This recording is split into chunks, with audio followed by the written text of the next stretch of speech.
America's Tomahawk cruise missile will be the death of Russia's campaign in Ukraine. So when Russia's president said that Tomahawk supplies to Kyiv would ruin US-Russian relations, no, it'll just ruin Russia. But something Russia's president fails to realize still is that if you threaten our president not to do something, he's most likely going to do it. So I wouldn't be surprised if Ukraine did receive Tomahawks within this year. And you might be thinking, well, Gio Husar, why would Tomahawks change the course of this war so dramatically? Weren't they developed in the 1980s? And you're right, they were developed about 4 decades ago, yet China and Russia has nothing comparable to this weapon still. There are a lot of scary details about the Tomahawk cruise missile. The first is that they have a very high range, about 1,500 or more kilometers.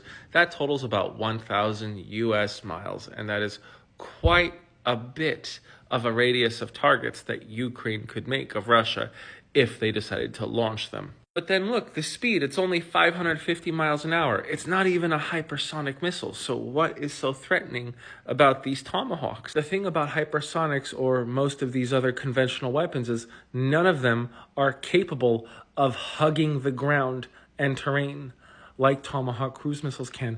They can get down to an altitude of between 50 to 150 feet, evading most radars and almost every type of tracking. One of the many things that makes it so impossible to track is that the Tomahawk, once launched, emits absolutely zero signals, so there's nothing for the enemy to pick up. Then there's the fact that the Tomahawk contains within its own navigation system pre-programmed irregular flight patterns to go across very low altitudes. So yeah, good luck, Russia, China, or anyone foolish enough to fight us.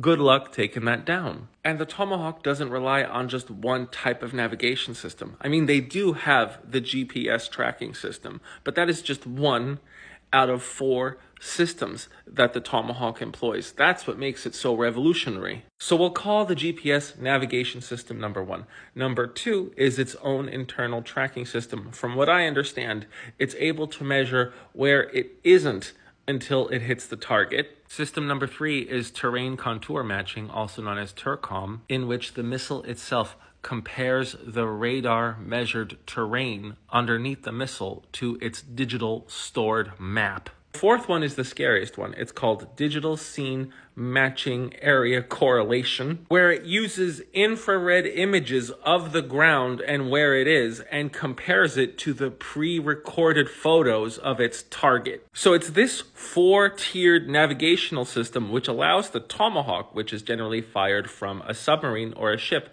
to hit its target within 5 to 10 meters. And that is something that Russia or China still can't match. If Russia or China don't have a typical cruise missile that can match the accuracy of the Tomahawk, do you really think they can do that with a hypersonic missile? Let's use some common sense. And remember, the Tomahawk was first test launched in 1976. It entered into service in 1983, and it has been used over 2,300 times. It is by far the most battle-tested cruise missile on the planet. And the most recent rendition of the Tomahawk is the Block 5, which was released in 2021. But my favorite advantage of the Tomahawk missile over anything that Russia or China produces is its interoperability. The Tomahawk missile can be used by most NATO countries. It is fully integrated into NATO weaponry, yet China and Russia don't have missiles that can be used in either of their own systems. Let's see Russian missiles work with top-tier Chinese weaponry, and let's see Chinese missiles work with the same in Russia.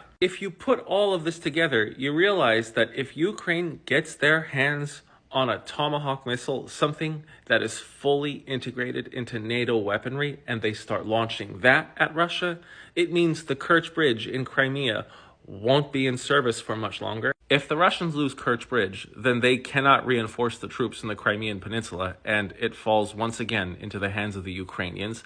But it also means, like I said before, a 1,550-mile radius of Russian military and energy infrastructure gets taken out. The last thing I want to leave you with is my suspicion about the US potentially allowing Ukraine to use Tomahawk missiles, and it is this. If they allow these missiles to be used against Russia, eventually China will pick up fragments of this Tomahawk and do whatever they can to reverse engineer it, which means the United States may have already developed something much more sophisticated than this bad boy. Let me know whether or not you think Ukraine should be allowed to use the Tomahawk missile, and thanks for watching.